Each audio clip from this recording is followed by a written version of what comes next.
요즘 날씨가 따뜻해지니까 어김없이 송화가루가 그죠? 이제는 차는 무조건 지하 주차장에 세워야죠. 잠깐이라도 위에 세워놓으면 세차해야 돼요. 우리 특히 이 지역은 나무가 많아서 그죠? 교회 이제 좀 있다가 이제 교회 끝나고 나가면 송화가루.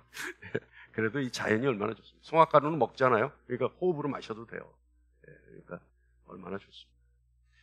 여러분 믿음 한번 생각해 보셨어요? 믿음은요 신뢰를 바탕으로 하는 것이 믿음입니다. 그러니까 믿음은 신뢰를 바탕으로 형성돼요. 만들어져요. 그리고 신뢰를 바탕으로 믿음은 강화돼요. 그리고 신뢰를 바탕으로 믿음은 완성지어지죠. 신뢰가 없는 믿음은 추상적인 믿음입니다. 그러니까 신뢰가 없는 믿음은 그저 말뿐인 믿음일 수 있어요. 어떤 면에서는요, 믿음과 신뢰는 같은 의미로 쓰여질 수도 있습니다. 우리가 지난주 말씀을 나눴죠. 신앙, 우리가 가지고 있는 믿음은 어떤 믿음인가에 대해서 우리가 함께 나눠봤습니다. 자, 나는 하나님을 믿습니다 라고 하는 이 간단한 고백 속에 어떤 의미가 있느냐? 나는 유일하신 하나님을 믿습니다 라고 하는 고백이 포함되어 있는 거예요. 그런 의미가 포함되어 있는 거예요. 그러니까 여러분, 우리가 나는 하나님 믿습니다, 나는 하나님 믿는 사람이에요, 그러면 그 하나님 믿는 사람이에요 라는 말 속에 뭐가 있다고요? 나는 유일하신 하나님을 믿는 사람입니다 라는 뜻이 내포되어 있는 거예요. 그러니까 우리가 그 고백을 할 때는 나는 유일하신 하나님을 믿는 사람입니다라는 말이 의미가 포함되어 있다라고 하는 것을 알고 고백해야 되는 거예요. 그죠? 알고 고백하는 겁니다. 자, 그 다음에 이것은 나는 유일하신 하나님을 믿습니다라고 하는 말은 나는 누구를 믿습니다라고요. 나는 어떤 대상을 믿습니다. 내가 믿는 자는 어떤 분입니다. 라고 하는 것에 대해서 고백하는 거죠. 자, 그러면 하나님의 무엇을 믿습니까? 라고 하는 질문. 물론 질문으로도 할 수 있지만 그것이 고백되어지면 나의 고백이에요. 그럼 당신은 그럼 하나님을 믿는데 도대체 당신이 믿는 하나님은 어떤 하나님이에요? 당신은 그 하나님의 무엇을 믿는 거예요? 그러면 우리는 고백하는 거죠. 아, 나는 유일하신 하나님의 능력과 약속과 성품을 믿습니다. 이렇게만 고백하면요, 자, 나는 유일하신 하나님의 능력과 약속과 성품을 믿습니다. 다 같이 시작. 나는 유일하신 하나님의 능력과 약속과 성품을 믿습니다. 이렇게 고백하면요, 여러분에게 누구도 질문 못해요. 예? 그 어떤 목사님들도 와도 여러분이 이미 딱 그렇게만 고백하면 어디서 신앙생활 하세요? 그 교회 목사님 누구예요? 이렇게 물어볼 수 있어요. 그러니까 여러분 그렇게 고백하는 거예요. 나는 유일하신 하나님, 우리 유일하신 하나님의 능력과 약속과 성품을 나는 믿는 사람입니다. 할렐루야. 예. 자, 그런데 이것이요, 이 능력과 약속과 성품이 내가 가지고 있는 믿음의 실체여야 해요. 이건 구체적인 실제적인 믿음이어야 된다 이 말입니다. 이 믿음 외에 다른 믿음이 있다면 좀 더 스스로를 정확하게 파악해보고 자신의 믿음에 대해서 새롭게 정립해 볼 필요는 있습니다. 자, 여러분, 우리의 신앙이 믿음을 강조하다 보니까 내가 하나님에 대한 신뢰, 다시 말하면 내가 하나님에 대한 믿음이 있으면 그것으로 우리는 만족하는 줄 알죠. 그러니까 내가 하나님에 대한 믿음만 있으면 됐어. 더 이상 필요 없어. 그러니까 교회에서 믿음만 강조하다 보니까 내가 하나님에 대한 믿음, 내가 하나님에 대한 구체적인 신뢰만 있으면 그걸로 끝! 나의 신앙생활은 완성된 거야 라고 생각할 수 있다 이 말이에요. 그러면 여러분, 우리 신앙생활에 있어 더 필요한 건 없을까요? 내가 하나님을 믿는, 그래서 하나님의 능력과 약속을 그리고 성품을 믿는 그 믿음만 나에게 있다면, 그래서 그것을 내가 확실하게 신뢰하고 있다면 그 외에 또 필요한 것은 없을까요? 어떻게 생각하세요? 저는 필요한 것이 있다고 생각합니다. 근데 여러분은 어떠세요? 필요한 것이 없을까요? 오늘 잘 들어봐야 돼요. 자, 내게 하나님에 대한 믿음이 있다면 우리에게 더 이상 필요한 것이 없다라고 생각하는 것, 이건 문제가 없을까요? 조금 전에 얘기했지만 우리가 하나님에 대한 신뢰를 가지고 있는 것, 이것이 믿음입니다. 그렇다면 여러분, 하나님 쪽에서 나를 신뢰할 수는 없을까요? 아니, 하나님이 나를 신뢰한다는 말이 성립이 안 되는 겁니까? 분명히 말하지만 내가 하나님에 대해서 신뢰를 가지고 있는 그 믿음이 있다면 반대로 하나님 역시 나를 신뢰할 수 있어야 합니다. 자, 여러분, 사랑은 상호간이죠. 서로가 사랑하는 거죠. 한쪽에서 일방적으로 사랑하는 건 뭐예요? 짝사랑 해보셨어요? 해보셨어요? 참. 예배당에서 예배 보는데 거짓말을 하네.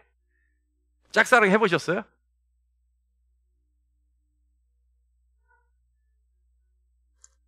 주여. 근데 여러분, 제가 중요한 거는 뭐 짝사랑 해봤냐 안 해봤냐가 중요한 게 아니라 사랑이 상호간 서로가 하는 사랑이 아니면 짝사랑이에요. 짝사랑은 결국은요, 아름다운 사랑은 아니에요. 네? 근데 그러니까 사랑도 서로가 손바닥이 마주쳐야 사랑이 이루어지는 거예요. 사랑이 성립되는 거예요. 그렇다면 여러분, 신뢰 어떻습니까? 신뢰. 한쪽에서 일방적인 신뢰 있을 수 있어요? 한쪽에서 일방적인 신뢰가 있다면 그건요, 결국에 가서는 반드시 뭐가 있냐면 상처, 아픔이 있을 거예요. 배신이 있을 거라 이 말이에요.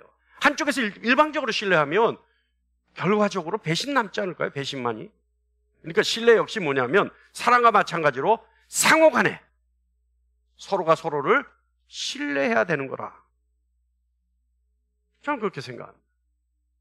자, 그렇다면 여러분, 내가 하나님을 신뢰한다면 하나님이 나를 신뢰하실 수 있죠. 그 논리라면. 맞습니까? 자, 그런데요, 성경에는 분명히 하나님이 신뢰한 사람들이 기록되어 있어요. 그 사람, 오늘 성경에 하나님이 정말 신뢰한 사람 두 사람이 기록되어 있는데 대표적으로 그 두 사람만 우리가 함께 나눠보고자 합니다. 하나님이 신뢰한 사람, 첫 번째, 모세. 하나님이 신뢰하셨어요. 그래서 이 사람이요, 이스라엘을 애굽으로부터 탈출시킨 사람이죠. 그래서 이스라엘 민족의 지도자였어요. 그런데 하나님이 이 사람을 어떻게 신뢰하셨을까? 그리고 왜 신뢰하셨을까? 우리가 함께 나눠보겠습니다. 민수기 12장 3절, 오늘 본문이죠. 이 사람 모세는 온유함이 지면의 모든 사람보다 더하더라. 자, 하나님이 온유하다고 평가한 사람 모세. 온유한 사람. 자, 우리가 온유함 이렇게 하면, 온유함이라고 생각하면 퍼뜩 떠오르는 온유함의 뜻이 뭐예요? 거의 모든 사람들이 아마 성격적으로, 성품적으로 부드러운 사람, 온화한 사람. 그래서 화를 낼 줄도 모르고 언제나 부드러운 사람. 그래서 성품을 말하는 것인데 선천적으로 유순한 사람, 부드러운 사람, 이 사람을 온유한 사람이라고 생각할 수 있죠. 근데 모세는요, 그런 사람을, 그러니까 유순한 사람과는 전혀 관계없는 그런 사람입니다. 그런데 모세를 온유하다라고 성경은 기록한단 말이에요. 그러면 성경이 기록한 온유함이라고 하는 그 온유는 무슨 뜻일까? 한마디로 짧게 얘기하면요, 하나님을 의식해서 생각하고 행동하고 말하는 사람. 이 사람이 온유한 사람입니다. 하나님의 눈치를 본다는 얘기가 아니에요. 마음에서 우러나 하나님께 집중하는 사람을 말하는 거예요. 대인관계에 있어서도 하나님만을 생각하고 말하고 행동하는 사람을 말하는 거예요. 그래서 하나님 앞에 부끄럽지 않은 사람, 이 사람이 온유한 사람입니다. 자, 모세가 온유하다라고 말할 수 있는 결정적인 사건이 있어요. 우리 출애굽기 32장 32절 말씀 다 같이 한번 볼까요? 시작. 이제 그들의 죄를 사하시옵소서. 그렇지 아니하시오면 원하건대 주께서 기록하신 책에서 내 이름을 지워버려 주옵소서. 자, 이 말씀은요, 이스라엘의 지도자 모세가요, 하나님으로부터 십계명을 받으러 시내산으로 올라갑니다. 그런데 상당 기간이 걸렸어요. 이스라엘이 볼 때 자신들을 애굽에서 이끌어낸 지도자 모세가 보이지 않자요. 이 사람들은 불안해지기 시작했어요. 그래서 모세의 형 아론에게 찾아가서 우리를 인도할 신을 다시 만들어 달라고 요구합니다. 그런데 아론이요, 이스라엘의 요구에 위협을 느꼈어요. 그래서 이스라엘 백성들로부터 금부치, 귀금속을 다 가져와라. 그래서 다 모아가지고 그걸로 뭘 만들었어요? 여러분 잘 알다시피 금송아지를 만들었죠. 그래서 성경에 금송아지 사건 이렇게 기록되어 있는데, 금송아지를 만드는, 그래서 우상을 만드는 죄를 범하고 말았어요. 근데 이 사건에서 하나님이 모세와 대면하시다가 하나님이 갑자기 진노를 일으키셔요. 그래서 모세가 왜 이러십니까? 그랬더니 하나님이 그러시는 거예요. 이스라엘이 지금 죄를 짓고 있는데 내가 도저히 참을 수가 없다. 내가 그래서 이스라엘을 진멸하겠다. 하나님이 그렇게 말씀하시자 모세가 하나님 앞에 기도합니다. 하나님, 내 이름이 기록되어 있는 책에서 내 이름을 지우더라도 이스라엘을 용서해 주세요. 다시 말하면 구원받는 자가 기록되어 있는 생명책에서 내 이름을 지워달라는 얘기입니다. 자, 여러분 잘 들어보세요. 모세의 이와 같은 기도가 이스라엘을 사랑한 결과의 기도일까요? 그러니까 모세가 하나님 이스라엘 용서해 주세요. 이스라엘을 용서해 주셔야만 합니다. 이스라엘을 용서하시기 어려우면 생명책에서 내 이름을 지우는 한이 있더라도 이스라엘만큼은 용서해 주세요. 기도했단 말이에요, 하나님 앞에. 그렇다면 모세의 이와 같은 기도의 근본은 모세가 이스라엘을 사랑했기 때문에, 이스라엘 백성을 너무나 사랑했기 때문에 자신의 생명을 바치는 기도를 했을까요? 우리는 여기서 잘 알아야 돼요.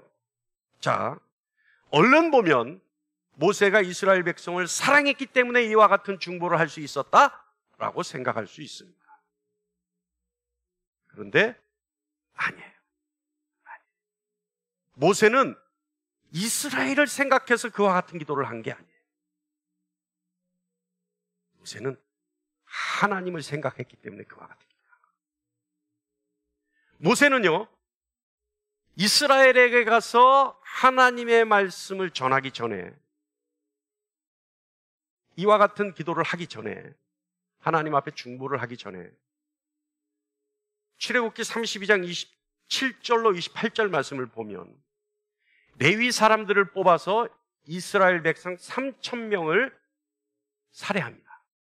그러니까 모세가 이 기도를 하기 전에, 조금 전에 우리가 읽었던 그 중보 기도를 하기 전에 자신의 이름을 생명책에서 지워주는 한이 있더라도 이스라엘만큼은 용서해 주세요라고 하는 그 기도를 하기 전에 이미 모세는 어떤 일을 했다고요?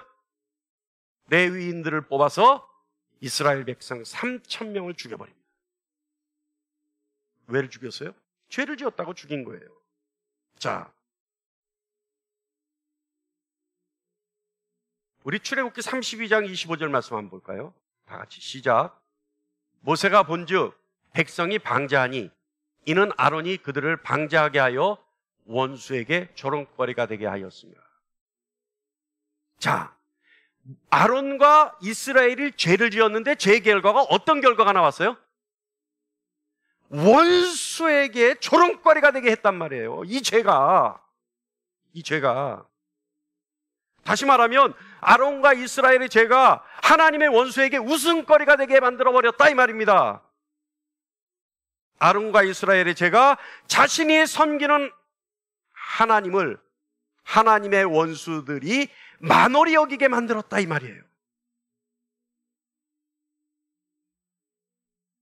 모세의 이 말은 하나님 외에는 그 어떤 것도 염두에 두지 않은 모세의 사고예요. 모세의 사고 방식이에요. 그러니까 이스라엘과 아론의 죄를 보면서 뭐라고 했냐면 이놈들, 진멸할 놈들, 이놈들 나쁜 놈들 이렇게 생각한 거 아니라 그 죄를 보면서 아이고 이 죄로 인해서 하나님의 원수가 하나님을 얼마나 우습게 볼까 이 생각을 했다 이 말이에요. 이해가세요? 할렐루야, 이해가세요? 모세의 사고방식이 그랬던 거예요. 자, 그런데 모세가 하나님이 이스라엘의 죄를 보면서 화를 내시고 진멸하라 하자 모세가 하나님께 가장 먼저 했던 기도가 있습니다. 그 기도를 우리 한번 보죠. 출애굽기 32장 12절 말씀입니다. 다 같이 한번 시작. 어찌하여 애굽 사람들이 이르기를 여호와가 자기의 백성을 산에서 죽이고 지면에서 진멸하려는 악한 의도로 인도하여 내었다 말하게 하시려 하나이까. 주의 맹렬한 노를 그치시고 뜻을 돌이키사 주의 백성에게 이 화를 내리지 마옵소서.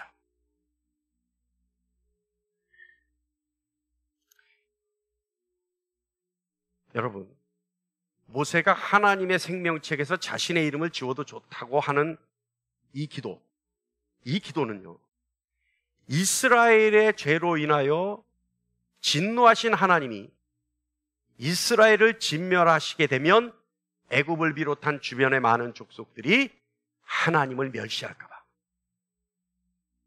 모세는요, 이스라엘의 죄를 용서해달라는 그 기도의 의도는 하나님이 이스라엘을 진멸하시면 주변의 많은 민족들이 거봐라, 니네 하나님은 악한 신이어서 일부러 이스라엘을 진멸하기 위해서 애굽에서 끄집어내서 이곳에서 다 죽여버린 거야 라고 오히려 주변 민족들이 하나님을 오해할까 봐, 그래서 하나님을 멸시할까 봐 모세는 하나님에게 그러지 마세요, 그러지 마세요. 하나님, 저놈들은 죽어 마땅한 놈들이지만 만약에 하나님이 그렇게 하시면 오히려 하나님을 욕합니다.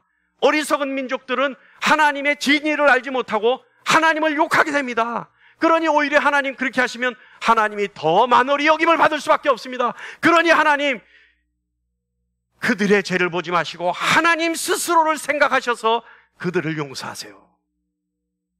만약에 그게 안 되면 하나님 생명책에서 내 이름을 지우더라도 그냥 그들의 죄를 눈 감으시고 하나님 용서해 주세요. 이렇게 기도했던 거예요. 여러분 이해 가세요? 지금 모세의 마음이 어떤 마음으로 그 기도를 했는지 이해 가세요? 그러니까 모세는 자신의 이름을 생명책에서 지워달라고 하는, 그래서 지워는 한이 있어도 이스라엘을 용서해달라고 하는 그 기도의 의도는 이스라엘이 불쌍해서, 이스라엘이 사랑스러워서 그들이 용서받아야 되는 민족이기 때문에 그 기도를 한 것이 아니라 오로지 하나님만 생각한 거예요. 하나님만. 하나님 괜히 화내셔서 하나님 이스라엘을 진멸하시면 하나님의 이름에 먹칠이 됩니다. 어리석은 민족들이 하나님을 손가락질할 거예요.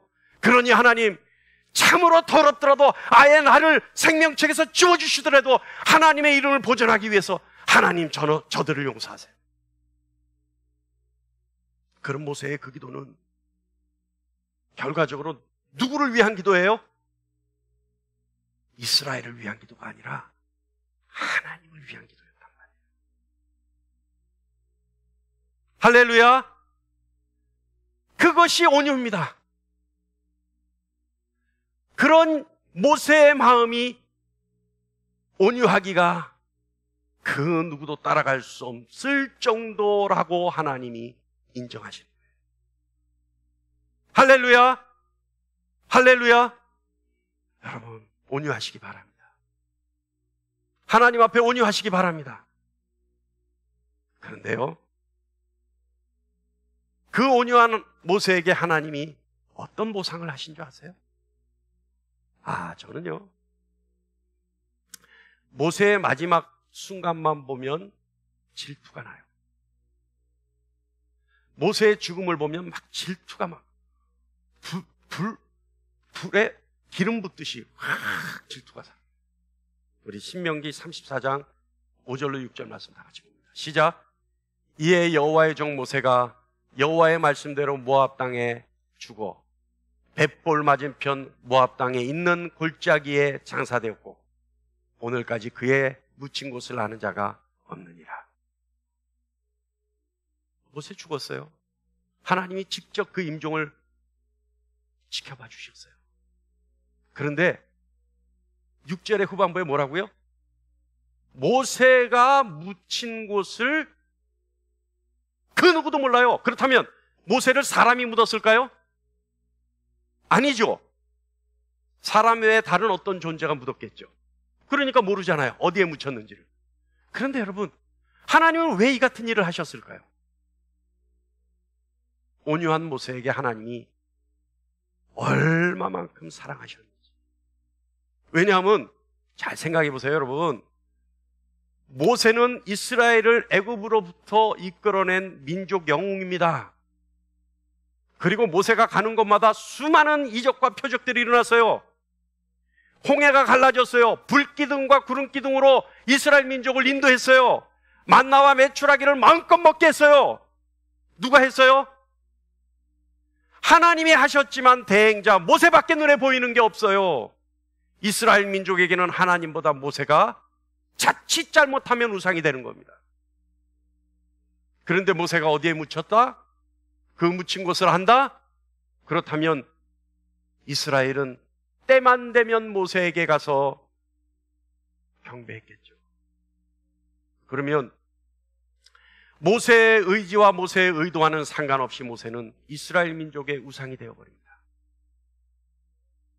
그러면 모세의 의도와 상관없이 모세는 우상이 되어버리는 하나님 앞에 반역의 죄를 짓게 되는 거예요. 그러니까 하나님이 모세를 어떻게 해요? 죽음까지도 챙기셔서, 죽은 후에까지의 일도 염려하셔서 하나님이 모세를 본의 아니게도 죄를 짓지 못하게 하시는 그 사랑을 베푸셨던 거예요. 그 죽음을 생각하면 여러분, 저는 질투가 난다니까요. 여러분, 온유한 사람 모세, 하나님이 그렇게 사랑하셨습니다. 혈기가 왕성했던 모세예요. 세상에서는 살인도 서슴없이 했던 사람이에요. 그러나 하나님 앞에서는 언제나 온유했던 사람 모세. 그래서 하나님이 사랑하셨던 모세. 할렐루야. 온유한 여러분이 되시기를 간절히 축원합니다. 그런데요, 온유한 사람은 하나님이 사랑하시는데 나중에 주님이 오셔서 덤으로 하나 더 주셨어요. 뭘 주셨어요? 마태복음 5장 5절 말씀 다 같이 시작. 온유한 자는 복이 있나니 땅을 기업으로 받을 것이며. 할렐루야. 여러분, 가장 현실적인 거 아닙니까? 하나님이 여러분 사랑한다는 것보다 이 말씀이 더 눈에 들어오지 않아요? 예? 하루가 다르게 땅값이 오르는 대한민국이에요. 예? 땅을 기업으로 받으면 여러분, 이거 보세요. 아까 조금 전에 제가 온유한 사람은 하나님이 그렇게 사랑하십니다 그러는데도 잠이 안 깨갖고 막 이러더니 갑자기 땅을 기업으로 받는다니까 눈이 동그래져요. 할렐루야. 땅을 기업으로 받던 하나님이 사랑하시던 온유한 자가 되기를 간절히 축원합니다. 아까 우리가 뭐라 그랬어요? 우리의 믿음은 뭐라고요? 하나님의 약속을 믿는 믿음이 믿음이에요. 그렇다면 마태복음 5장 5절, 하나님이 사랑 플러스 하나 더 1 플러스 1 뭐요? 땅을 기업으로 받아요. 온유한 자가 되기를 간절히 축원합니다. 다음으로 신뢰한 사람이 있어요. 이건 두말할 나위도 없죠. 단연 다윗입니다. 이 다윗도요, 멋진 사람이에요. 우리가 다윗의 인생을 보면 다윗은요, 여러분, 하나님 앞에 옳은 일을 한 일이 많아요? 아니면 죄를 지은 일이 많아요? 예? 아니, 우리가 성경을 읽어보면 하나님 앞에 바른 일을 하는 게 많은 것 같아요? 아니면 나쁜 짓 한 게 많은 것 같아요? 나쁜 짓 한 게 많죠. 그것도요, 나쁜 짓도 아주 치사하게 나쁜 짓을 해요. 그죠? 남의 부인을 뺏고 이것이 탄로날까봐 그 남편을 전장터에 내보내서 맨 앞에 세워서 죽여버리고. 이거는요, 여러분, 참 이 자리에서 쓸 수 없는 용어입니다만 오늘만 용서해 주십시오. 하나님 용서해 주십시오. 잔머리의 대가예요, 다윗이. 그런데 여러분, 이 사람이요, 어떤 사람이라고요? 우리 사도행전 13장 22절 다 같이 한번 보겠습니다. 시작. 다윗을 왕으로 세우시고 증언하여 이르시되 내가 이새의 아들 다윗을 만나니 내 마음에 맞는 사람이라 내 뜻을 다 이루리라. 이런 다윗인데 어떻다고요? 하나님 보시기에 마음에 맞다는 거예요. 이거 잘못 이해하면 하나님도 다윗의 성품을 가진 게 돼요. 근데 여러분, 우리는 이 말을 하나님과 마음이 합한 자라고 얘기합니다. 이게 마음이 딱 맞아떨어집니다. 딱 맞아떨어집니다. 자,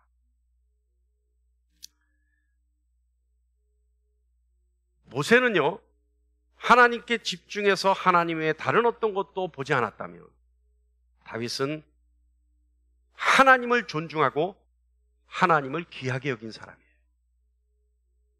그래서 다윗이 한 행동, 많은 죄를 제치더라도 다윗이 하나님 앞에 하나님을 존중해드리고 하나님을 귀하게 생각하니 하나님이 어떻게 여기셨다고요? 그것을 마음이 맞았다라고. 마음이 맞았다. 다윗은요, 하나님을 존중히 여기고 하나님을 귀하게 여기다 보니까 다윗의 행동은 하나님 앞에서 어떤 행동이었냐면 하나님 일에 적극적인 사람이었어요. 그래서 다윗은요, 하나님이 좋아하시는 일은 무엇이든지 알고 있는 사람이었어요. 여러분, 하나님이 좋아하는 일 무엇인지 알고 있습니까? 아직 합해지지 않은 거예요. 여러분은 하나님과 마음이 맞지 않은 거예요. 아직. 어떻게 했다고요? 하나님 일에 적극적이고 다윗은 하나님이 무엇을 좋아하시는지 알고 있는 사람이었어요. 자, 사무엘상 17장 45절로 47절 말씀 다 같이 한번 읽어보겠습니다. 시작. 다윗이 블레셋 사람에게 이르되 너는 칼과 창과 단창으로 내게 나오거니와 나는 만군의 여호와의 이름 곧 내가 모욕하는 이스라엘 군대의 하나님의 이름으로 내게 나아가노라. 오늘 여호와께서 너를 내 손에 넘기시리니, 다 같이요. 내가 너를 쳐서 내 목을 베고 블레셋 군대의 시체를 오늘 공중의 새와 땅의 들짐승에게 주어 온 땅으로 이스라엘에 하나님이 계신 줄 알게 하겠고. 27절 시작. 또 여호와의 구원하심이 칼과 창에 있지 아니함을 이 무리에게 알게 하리라. 전쟁은 하나님께 속한 것인즉 그가 너희를 우리 손에 넘기시리라. 이게 무슨 얘기예요? 다윗이 이스라엘을 농락하는 골리앗을 죽이러 나갈 때 했던 고백입니다. 근데 이 고백, 이 짧은 고백이지만 다윗의 하나님에 대한 사랑이 묻어 있어요. 뭐라고 하냐면 45절에 나는 만군의 여호와 이름 곧 내가 모욕하는 이스라엘 군대에 하나님의 이름을 내게, 하나님의 이름으로 내게 나가노라. 이거는요, 하나님에 대한 웬만한 믿음과 의지 아니면 이걸 할 수 없어요. 이 말을 할 수 없어요. 여러분 할 수 있습니까? 여러분의 삶 가운데 내가 하나님의 이름으로 너에게 나가노라 이렇게 나가본 적 있어요? 없어요. 내가 하나님의 이름으로 내게 나가노라 는커녕 어떻게 하면 저 사람한테 좀 잘 보여서, 어떻게 하면 저 사람의 환심을 좀 사서 이 일이 잘 되게 만들까? 다윗은요, 그게 아니에요. 내가 어떻게 하면 골리앗에 잘 보여서 골리앗이 마음이 화가 좀 풀어져서 여기서 떠나가게 해줄까? 이게 아니에요. 골리앗에게 어떻게 나갔다고요? 내가 하나님의 이름으로 내게 나가노라 했다는 거예요. 그리고 다윗은 46절에 또 고백합니다. 온 땅에 우리 이스라엘의 하나님이 계신 것을 내게 알게 하겠다. 기가 막히지 않습니까, 여러분? 어때요? 우리 47절 다시 한번 올려주실래요? 47절. 또 여호와의 구원하심이 칼과 창에 있지 아니함은 이 무리에게 알게 하리라. 전쟁은 여호와께 속한 것인즉 그가 너희를 우리 손에 넘기리라. 어떻게 했다고요? 내가 아무리 열심히 싸워도 안 되지만 하나님이 너를 나에게 넘기면 내가 너를 진멸할 수 있다. 할렐루야. 다윗의 고백이에요. 다윗은요, 하나님을 신뢰한 결과 하나님의 나라와 백성을 하나님이 다윗에게 맡기십니다. 그러니까 다윗이요, 하나님을 너무너무 신뢰하고 하나님을 사랑한 결과 어떻게 했다고요? 하나님의 나라와 백성을 하나님이 다윗에게 맡기세요. 사무엘상 13장 14절 후반부 다 같이 시작. 여호와께서 그의 마음에 맞는 사람을 구하여 여호와께서 그의 백성의 지도자로 삼으셨느니라. 마음에 맞는 사람을 구하여서 하나님의 백성을 맡기시는 거예요. 여러분, 하나님과 마음이 합하게 되면 어떻게 된다고요? 하나님과 마음이 합하여지면, 하나님과 마음이 맞으면 어떻게 된다고요? 하나님의 것을 맡기는 거예요. 할렐루야! 할렐루야! 좀 귀를 쫑긋이 해서 한번 정신을 차려서 들어보세요. 이 중요한 얘기는. 예? 하나님과 마음이 합해지면 어떻게 된다고요? 하나님의 것을 맡겨요. 믿고 맡기는 거예요. 믿고 맡기는 거예요. 다윗은요, 하나님의 일을 귀하게 여기고 하나님을 존중한 결과 어떤 일들이 있었는지에 대해서 우리가 한번 알아봐야 하는데 이미 여러분도 잘 알고 있는 거예요. 자, 가장 좋은 예가 있는데요. 자신을 죽이려고 쫓고 있는 사울을 다윗은 2번이나 살려주죠. 맞습니까? 다윗의 장인 사울이요, 다윗이 점점 백성들로부터 인기를 얻자 배신감을 느꼈어요. 그래서 다윗을 죽이려 듭니다. 다윗을 원수로 생각해요, 사울이. 그런데요, 다윗이 무방비 상태로 있는 사울을 그냥 살려줘요. 2번이나. 그때 당시에 다윗에게는 수많은 부하들이 있었어요. 그런데도 살려줘요. 그러니까 다윗을 죽일 힘이 없어서가 아니라, 후환이 두려워서가 아니라, 다윗이 사울을 살려주는 이유가 있었어요. 사무엘상 26장 9절 말씀 볼까요? 시작. 다윗이 아비새에게 이르되 죽이지 말라. 누구든지 손을 들어 여호와의 기름 부음 받은 자를 치면 죄가 없겠느냐. 절호의 찬스인데도 불구하고 다윗은 뭘 했어요? 하나님을 존중했어요. 하나님이 하신 일을 귀하게 여겼어요. 그래서 사울에게 기름 부으신 하나님을 존중하고 하나님을 귀하게 여기니까 어떻게 해요? 사울의 목숨을 마음대로 뺏지 않았어요.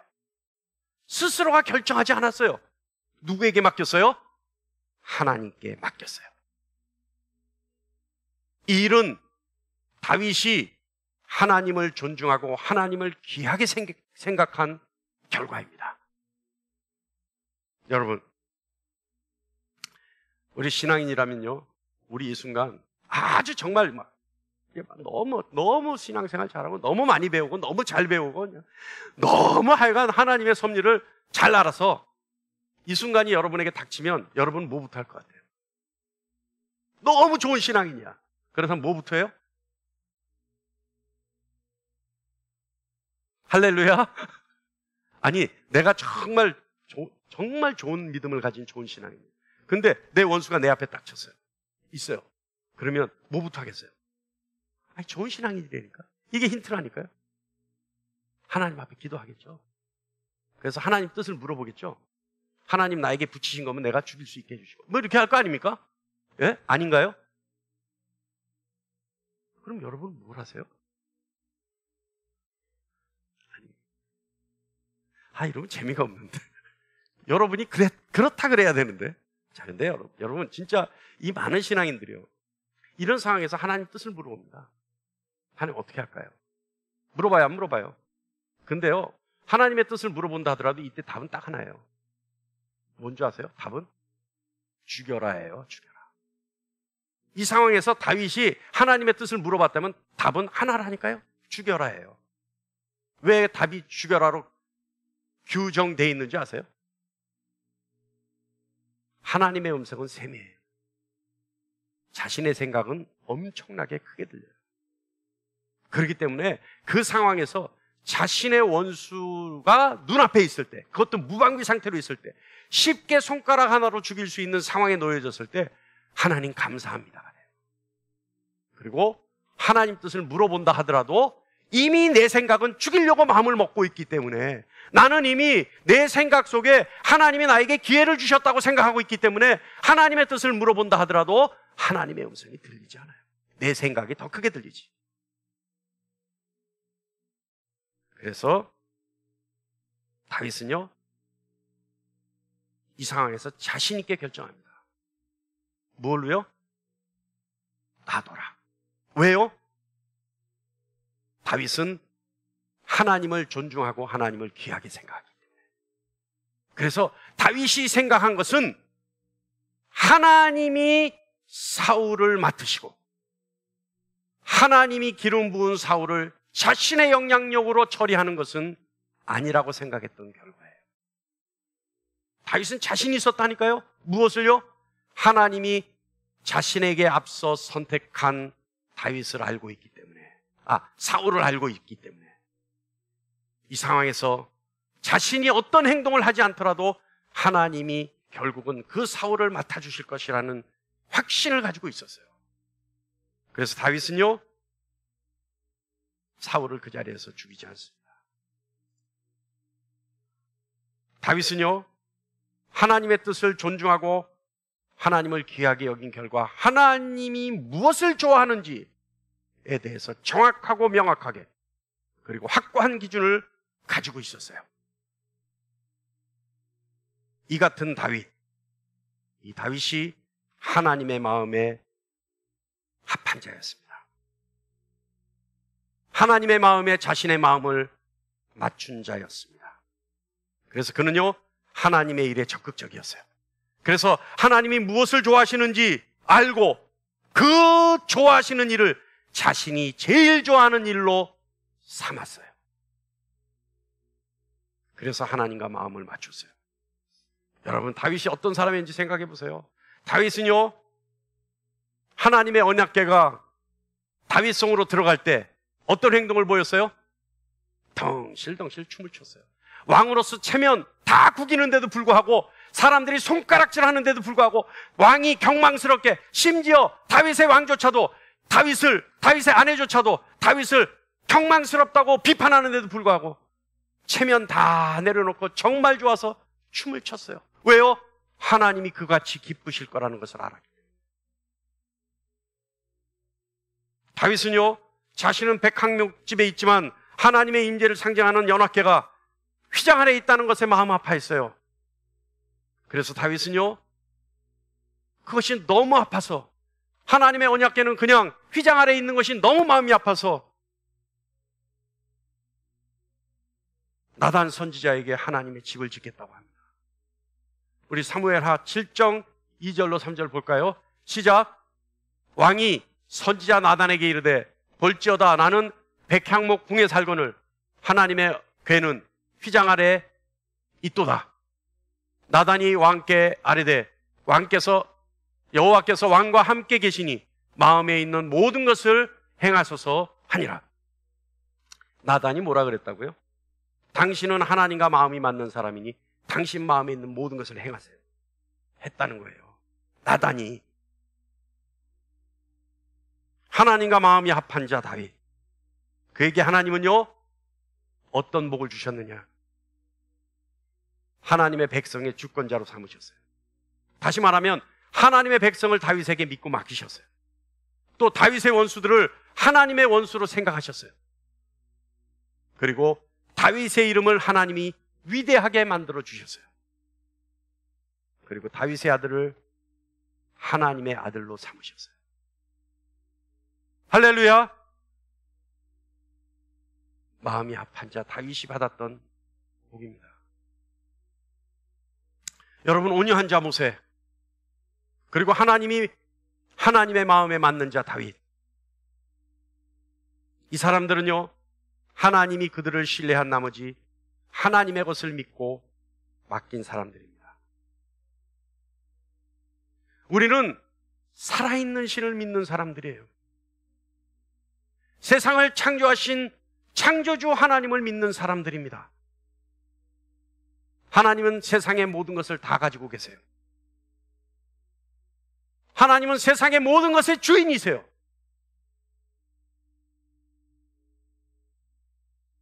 하나님께 신뢰를 얻어 하나님이 하나님의 것을 기꺼이 맡길 수 있는 여러분 되기를 간절히 축원합니다. 하나님의 모든 귀한 것을 마음껏 맡길 수 있는 그런 복을 누리는 여러분 되시기를 간절히 축원합니다. 어떻게 하면 된다고요? 하나님께 신뢰를 얻으면 돼요. 내가 하나님을 신뢰하면 내가 하나님을 신뢰하는 만큼 하나님으로부터 신뢰를 얻어야 돼요. 그러기 위해서는 어떻게 하라고요? 온유한 자가 되고 하나님과 마음이 맞는 자가 돼야 합니다. 하나님을 염두에 두고 하나님만 생각하고 하나님이 계신 것을 알고 생각하고 행동하고 말하는 사람, 온유한 자.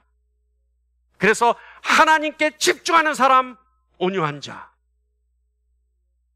오로지 하나님만 생각하여 세상 모든 일을 판단하는 온유한 자. 하나님과 마음이 맞아 하나님을 너무 잘 알아서 하나님이 좋아하시는 것이 무엇이고 하나님이 싫어하는 것이 무엇인지를 알아서 좋아하는 것을 나의 가장 좋아하는 것으로 삼는 사람. 그래서 그 하나님이 기뻐하실 수 있는 사람. 하나님의 일이라면 무엇이든지 열심으로 달려갈 수 있는 사람. 하나님의 일을 자신의 것으로 채우는 사람. 하나님과 마음이 합한 자입니다. 이들이 누릴 수 있는 복을 마음껏 누리는 여러분 되기를 간절히 축원합니다. 기도하겠습니다.